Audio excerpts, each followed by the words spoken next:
স্ট্যাম্পের matter design করার জন্য আমরা ওপেন করে নেব করেল ড্র। তো আমি এটা ইউজ করছি X7। তো আপনারা যে কোনো ভার্সন ইউজ করতে পারেন, কাজ সেম টু সেম। এবার নিউ ডকুমেন্টে ক্লিক করব, তারপর A4 সাইজ পেপার নেব। দেখুন আমার A4 করাই আছে। এবার ওকে করব। ওকে করলে দেখুন এটা পেজটা ওপেন হয়ে গেছে। একটু জুম করে নিই, তাহলে আপনারাও দেখে বুঝতে পারবেন। জুম কিভাবে করবেন, মাউসের স্ক্রলটা ঘোরাবেন তাহলে জুম হবে। এই দেখুন জুম হয়ে গেছে। যদি এইচ প্রেস করেন তাহলে হ্যান্ড টুলটা দেখতে পাবেন, হ্যান্ড টুল নিয়ে কাজ করতে পারেন, অসুবিধা নাই। এবার দেখাই আমি ডিজাইনটা কি করছি। তো এখন যে স্ট্যাম্পটি ডিজাইন করে আপনাদের দেখাবো সেটি হচ্ছে গোলাকার। তো কিভাবে করছি দেখুন। প্রথমত আমি ক্লিক করছি এলিপস টুলসে, তারপরে এই সাদা পেজটির মধ্যে সার্কেলটিকে ড্র করে নেবেন। দেখুন আমি ড্র করলাম।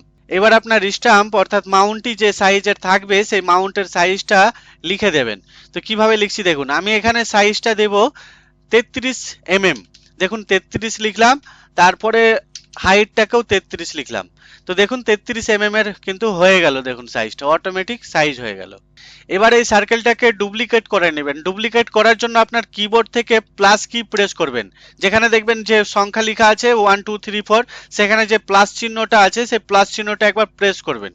প্রেস করার পর আপনার কিবোর্ড থেকে শিফট কি প্রেস করে এই যে পয়েন্টগুলো দেখতে পাচ্ছেন কর্নারে, এই পয়েন্টটাকে ধরে এইভাবে ছোট করবেন সাইজটাকে। এই দেখুন আমি হালকা করে একটা সাইজ ছোট করছি, মোটামুটি এতটা রাখছি। দেখুন এরপর আরেকটা ডুপ্লিকেট করব, তার জন্য আবার আমি প্লাস কি প্রেস করলাম। আবার সেম ভাবে শিফট কি প্রেস করে রেখে কর্নার ধরে এইভাবে সাইজটাকে ছোট করে নিচ্ছি। দেখুন এইভাবে ছোট করে নিলাম। এই দেখুন সাইজ যখন ছোট হয়ে গেল তখন কি করব, এবার টাইপ করব যে লেখাটা আমি লিখতে চাইছি। তার জন্য টেক্সট টুলে ক্লিক করলাম, তারপরে এখানে ক্লিক করলাম, দিয়ে লিখে নিচ্ছি আমি ধুলিয়ান মিউনিসিপ্যালিটি পালিটি। এই দেখুন ধুলিয়ান মিউনিসিপ্যালিটি লেখা হয়ে গেছে। লেখাটাকে সাইজটাকে আমি কি করব, একটু সাইজ ছোট করে নেব। তো আমি এখানে সাইজ রাখবো 10 রাখলাম দেখুন, এবং এটা বোল্ড করে দেব। দেখুন বোল্ড হয়ে গেল। এবার এই লেখাটাকে আমি এর মধ্যে সেট করব। সেট করার জন্য কি কি পদ্ধতি ইউজ করছি দেখুন। প্রথমে লেখাটাকে সিলেক্ট করলাম, সিলেক্ট করার পর শিফট কি প্রেস করে রেখে যে মধ্যের যে সার্কেলটা আছে এটাতে ক্লিক করলাম। তারপর টেক্সট টুলে ক্লিক করে দেখবেন এখানে ফিট টেক্সট টু প্যাথ, এই অপশনটায় ক্লিক করলাম। তো দেখুন প্যাথে একবারে সেট হয়ে গেছে। দেখুন যখন সেট হয়ে গেল এবার কি করব, কন্ট্রোল দেবে কে প্রেস করব, অথবা অবজেক্টে যাবেন, তারপর ব্রেক টেক্সট অ্যাপার্ট এখানে ক্লিক করবেন। তাহলে এই টেক্সটটা শেপ থেকে আলাদা হয়ে যাবে, মানে যুক্ত থাকবে না। এবার আমরা তার নিচে লিখব স্থাপিত, এস্টাবলিশমেন্ট। তার জন্য আবার আমি টেক্সট টুলে ক্লিক করলাম, দিয়ে লিখে ফেলছি ESTD 1909। এই দেখুন লেখা হয়ে গেছে। এবার সাইজটাকে 10 করে নিচ্ছি, সাইজটাকে করলাম 10, তারপরে একটু বোল্ড করে নিলাম। খুব সিম্পল ভাবে এই কাজটি আপনাদেরকে দেখিয়ে দিচ্ছি। দেখুন ইজিলি আপনারা এই ভিডিওটি দেখে আপনারা কাজটি করতে পারবেন। তো দেখুন লেখাটাকে কি করব, এবার মিরর করব, মানে ঘুরিয়ে নেব। কিভাবে মিরর করতে হয় দেখুন, লেখাটাকে সিলেক্ট করে রেখেছি, তারপরে এখানে দেখবেন উপরে দেখুন মিরর ভার্টিক্যালি আছে, এখানে ক্লিক করবেন একবার, আর তার পাশেরটাই ক্লিক করবেন একবার হরাইজন্টালি। দেখুন ঘুরে গেল লেখাটা। এবার কি করব, শেপটাকে সিলেক্ট করব, শিফট কি প্রেস করে রেখে শেপটাকে ক্লিক করলাম, সিলেক্ট হয়ে গেছে। আবার সেম ভাবে যাবেন টেক্সট মেনু, তারপর ফিট টেক্সট টু প্যাথ, এটা ক্লিক করে দিবেন। দেখুন ক্লিক হয়ে গেল। এখানে দেখবেন একটা রেড বিন্দু আছে, পয়েন্ট আছে, এই রেড পয়েন্টটাকে ধরে রেখে এইভাবে বাইরে দিয়ে মাউসটাকে বাইরে করে এইভাবে ঘুরিয়ে নেবেন, দিয়ে এখানে বসিয়ে দিবেন। যখন বসানো হয়ে গেল আবার কি করব, অবজেক্টে যাব, তারপর ব্রেক টেক্সট অ্যাপার্ট এটাতে ক্লিক করে দিচ্ছি। এই দেখুন কাজটা হয়ে গেল। যখন কাজটা হয়ে গেল আমি একটু হালকা এটাকে উপরে উঠাই, এই দেখুন থেকে গেল কাজটা। এবার কি করব, এই যে মিডিলের যে শেপটা আছে এটাকে আর একটু হালকা নিচে করে দিলাম। দেখুন বেসিক লেভেল আমাদের কমপ্লিট হয়ে গেছে। এবার কি করছি দেখুন, একটু আমি জুম করে নিচ্ছি। এই দেখুন জুমটা করলাম। এবার এই সার্কেলটাকে আমি একটু মোটা করে নেব, উপরের সার্কেলটা। তো উপরের সার্কেলটায় ক্লিক করলাম, তারপরে এই যে দেখতে পাবেন উপরে আউটলাইন ওয়াইড আছে, এখান থেকে আমি 0.5 mm করে দিচ্ছি মোটা, এবং তার পরের যে সার্কেলটা আছে এটা করে দিব 0.25 mm, এবং মিডিলের যে সার্কেলটা আছে এটাকেও করে দিব আমি 0.5 mm মানে মোটা সার্কেল করে দেব। এই দেখুন আমাদের সার্কেলটা হয়ে গেছে। এবার যখন হয়ে গেল কাজটা দেখুন খুব সুন্দরভাবে কাজ হয়ে গেছে। এটাকে আর একটু আমি হালকা ছোট করি, তাহলে ভালো লাগবে। এই দেখুন কাজটা যখন হয়ে গেল আমাদের, এই কাজটা হয়ে যাওয়ার পর এবার কি কাজ করছি দেখুন, আমাদের সার্কেলটা কমপ্লিট, মানে স্টাম্প আমাদের কমপ্লিট হয়ে গেল। এবার কমপ্লিট হওয়ার পর এখানে দুটো স্টার চিহ্ন দিব। স্টার চিহ্ন দেওয়ার জন্য টেক্সট মেনুতে ক্লিক করবেন, তারপর দেখবেন এখানে ইনসার্ট ক্যারেক্টার, এখানে ক্লিক করব। ইনসার্ট ক্যারেক্টারে ক্লিক করার পর এখান থেকে ফন্ট নিয়ে নেব উইংডিংস। তো এটাকে নিচে নামাই, তাহলে ফন্ট পেয়ে যাব উইংডিংস। এই দেখুন উইংডিংস ফন্ট আছে। এই উইংডিংস ফন্টের মধ্যে আমরা বিভিন্ন রকম স্টার চিহ্ন পেয়ে যাব। তো দেখুন এটা নামিয়ে একবার দেখাচ্ছি স্টার চিহ্ন। এই দেখুন স্টার চিহ্ন। তো স্টার চিহ্নটা কি করব, ধরে জাস্ট এখানে ছেড়ে দেব। দেখুন স্টার চিহ্ন চলে এসছে। এবার এটাকে বসিয়ে দিচ্ছি, একটু সাইজ ছোট করতে হবে, কোনা ধরে এইভাবে সাইজ ছোট করলাম, দিয়ে এইভাবে বসিয়ে দিচ্ছি। এই দেখুন এই বসে গেল, স্টার চিহ্নটা বসে গেছে দেখুন। আর একটু হালকা ছোট, ব্যাস।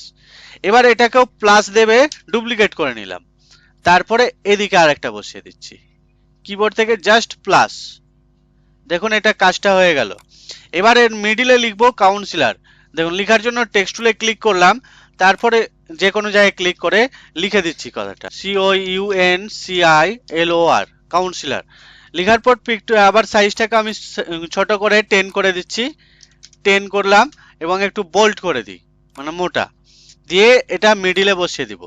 দেখুন এইভাবে ধরে নিয়ে গিয়ে মিডিলে জাস্ট বসিয়ে দিলাম, তাহলে কি হলো, আমাদের এই স্ট্যাম্প তৈরি হয়ে গেল।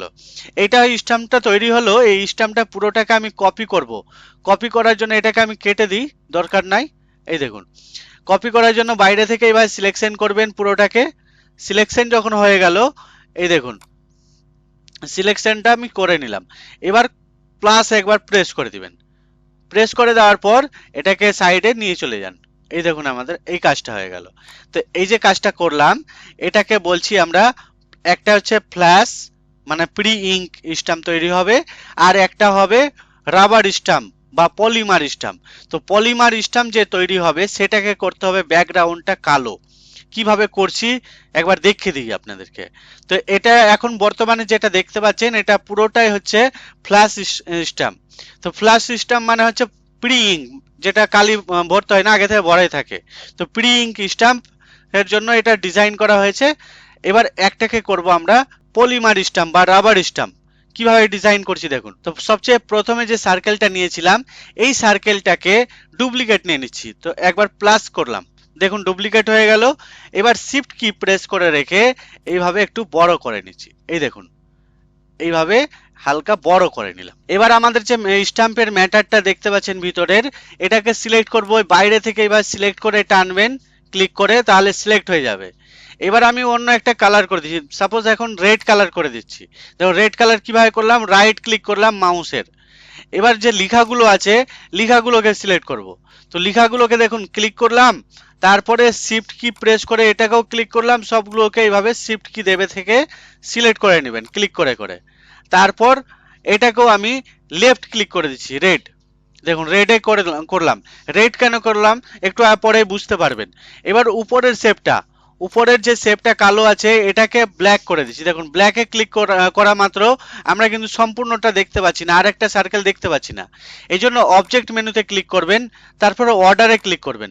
অর্ডারে গিয়ে এখানে দেখুন লেখা আছে টু ব্যাক অফ পেজ, এটাই ক্লিক করে দিবেন। ক্লিক করা মাত্র দেখুন সবগুলো এবার দেখতে পাচ্ছি। এবার কি কাজ করব, সেম কাজটা করব, আবার সিলেক্ট করব, দিয়ে হোয়াইট করে দেব জিনিসগুলোকে, যেমন ছিল তেমন করে দেব। এই দেখুন কাজটা হয়ে গেল। এরপর আমরা টেক্সটগুলোকে সিলেক্ট করে নেব। দেখুন টেক্সটকে ক্লিক করলাম, সিলেক্ট হলো। এবার শিফট কি প্রেস করে এই সেভ টেক্সটগুলোকেও করে নিচ্ছি। দেখুন প্রত্যেকটা সেভ টেক্সটকে সিলেক্ট করলাম শিফট কি প্রেস করে, তারপর আমি হোয়াইট করে দিচ্ছি। এই হচ্ছে হোয়াইট, হোয়াইটে ক্লিক করলাম, দেখুন হোয়াইট হয়ে গেল। আউটলাইন বাদ দিয়ে দিই। এই দেখুন আমাদের কাজটা হয়ে গেল। দেখুন খুব সুন্দর আমরা কিন্তু স্ট্যাম্প ডিজাইন করে ফেললাম। তো এইভাবে আপনারা স্ট্যাম্প ডিজাইন করতে পারেন খুব ইজিলি। আর আমাদের এই ভিডিওটি আপনার ভালো লেগে থাকলে অবশ্যই একটা লাইক দিয়ে শেয়ার করবেন আপনার বন্ধুদের সাথে। আর আমাদের চ্যানেলে নতুন হয়ে থাকলে চ্যানেলটিকে অবশ্যই সাবস্ক্রাইব করে পাশের নোটিফিকেশন বেলটি অন করে দিবেন সবার আগে নোটিফিকেশন পাওয়ার জন্য।